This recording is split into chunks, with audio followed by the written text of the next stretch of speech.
Hello everyone. Today we're going to be running Chapter 6A in Celeste.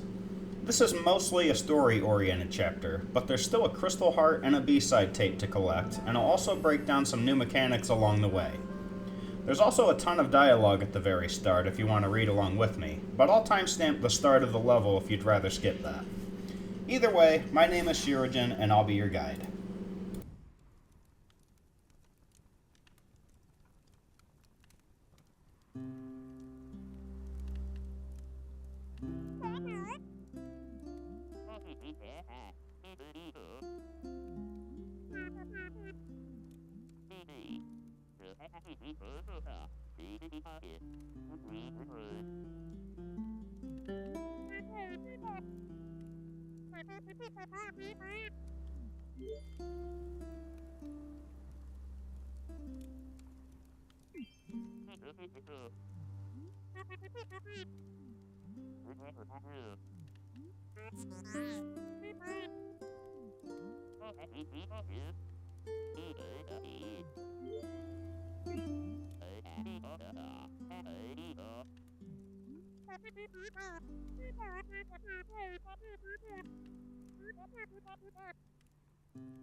This cuddly little guy is our first new mechanic in this level.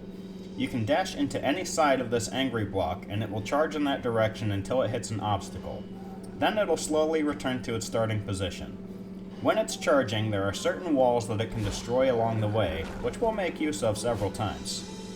You can also charge into the block again while it's dashing or when it's returning to cancel the movement and make it charge in a different direction.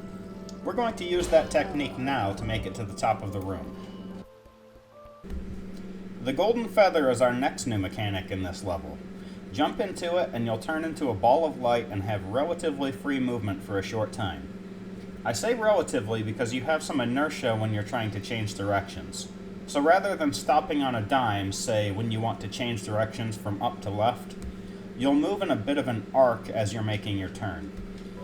The only other thing to keep in mind is that your dash refreshes when you enter the flying state, and that you can dash cancel your flight.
Both the crystal heart and the B-side tape are near this checkpoint, and we're going to go for the crystal heart first.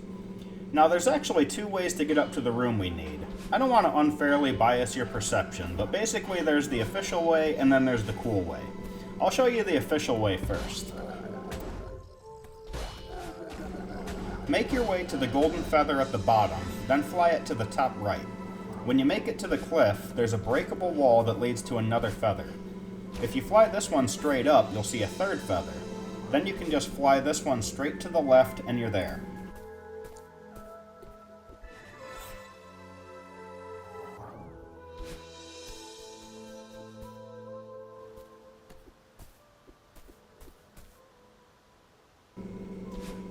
Now we're going to do this the fancier way, and you may recognize this part from my mechanics video. If we move up to the left-hand wall, we can actually use the stamina-saving wall jump technique to climb all the way up to the room, no feathers necessary. Breaking the game is fun, isn't it?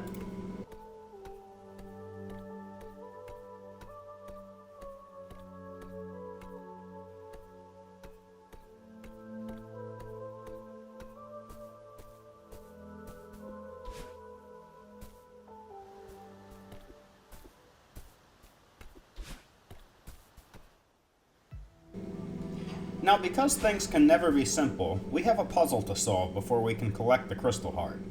I could just tell you what to do, but I think it's way more interesting to show you my work, so allow me to explain. Remember way back to Chapter 1A, when the multicolored birds were dashing in different directions? Here, let me show you. We solved the satellite dish puzzle using the key shown on the screen, in the order in which the colors flashed on the computer. Don't remember that? That's okay. I made a handy legend that we can use to solve the puzzle in Chapter 6, and I'm going to place that at the bottom right of the screen for you.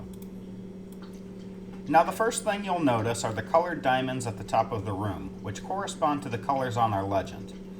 The second thing you'll notice are the 4 unlit torches above the stone carvings.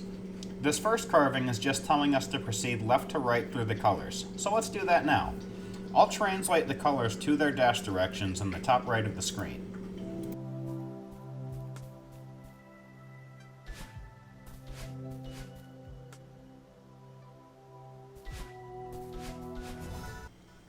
Now the second carving is telling us to flip the horizontal axis of our dash directions. So left becomes right and right becomes left, but we otherwise have the same pattern to work with. I'll put that solution up now.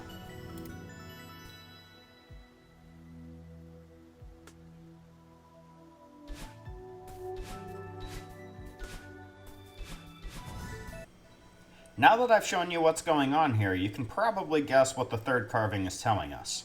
We're going to flip the vertical axis instead, so up is down and down is up. Let's put up the solution.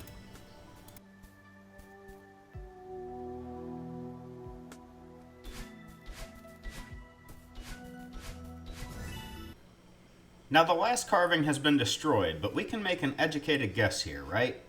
We tried flipping just horizontal and we tried flipping just vertical. So let's flip both now and see what happens. Here's the last solution.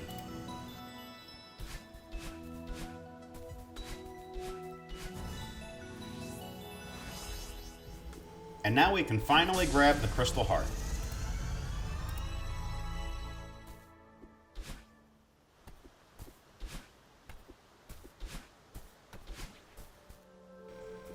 Now let's go back to the angry block near the checkpoint. If we lure him to the bottom left corner of the room, we can break the wall there to find the B-side tape.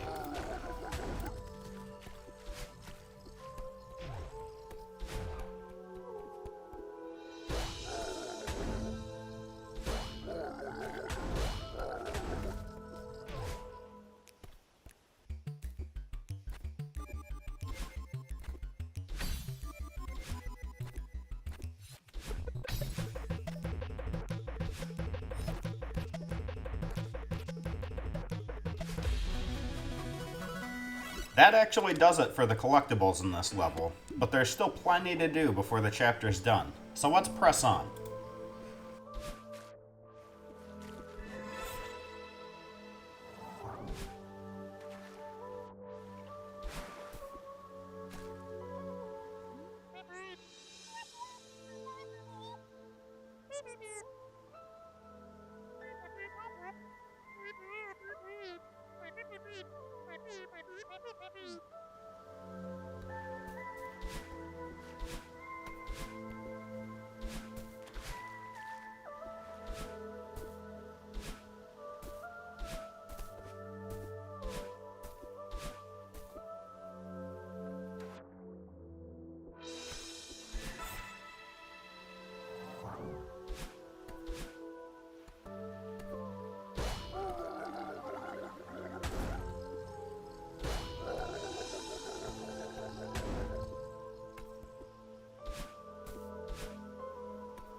We have another new mechanic in this room.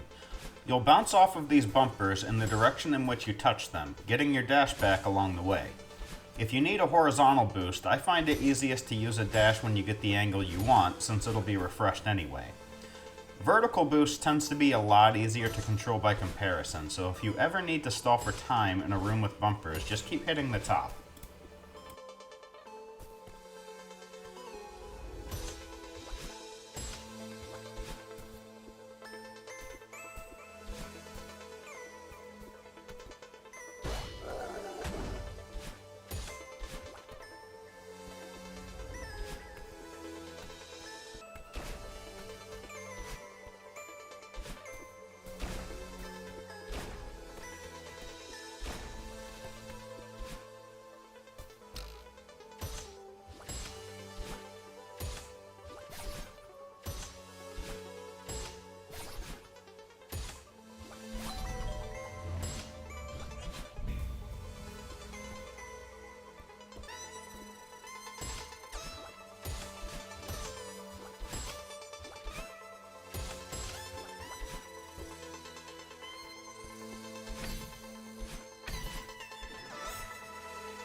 One other thing to note here, if the golden feathers are inside a bubble, you have to dash into them to pick them up.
We have a fairly lengthy boss sequence with our shadow here, so let me explain the mechanics.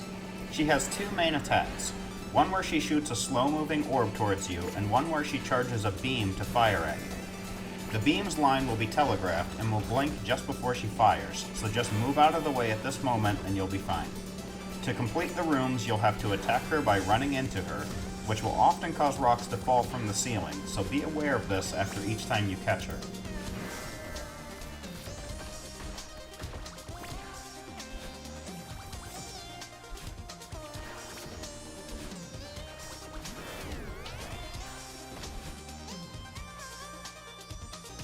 If you move quick enough in this room, you can keep catching her before she fires off her beam attacks, which kind of simplifies the process.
At this point, we reconcile with our shadow and she becomes a part of us. This not only changes our hair color, but it gives us a second dash to use before we touch the ground. There will be a small section introducing this mechanic, at the end of which is another new mechanic that we'll see pretty often in the next chapter. The purple orbs will toss you upwards and refresh your dashes. The orb will usually move to another part of the room at this point, but sometimes it'll just move you to another room entirely. You'll see this in action in a moment.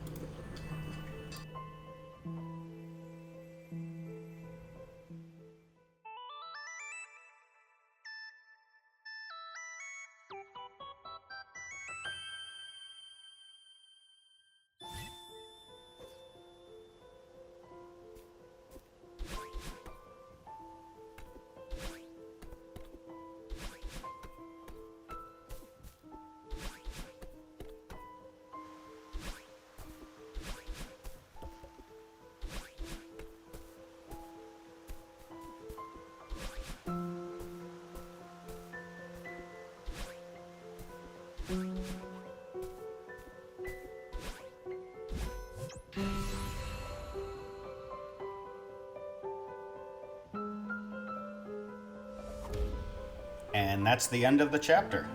Feel free to stick around for the rest of the dialogue, but otherwise, I'll catch you next time when we tackle Chapter 7A, The Summit.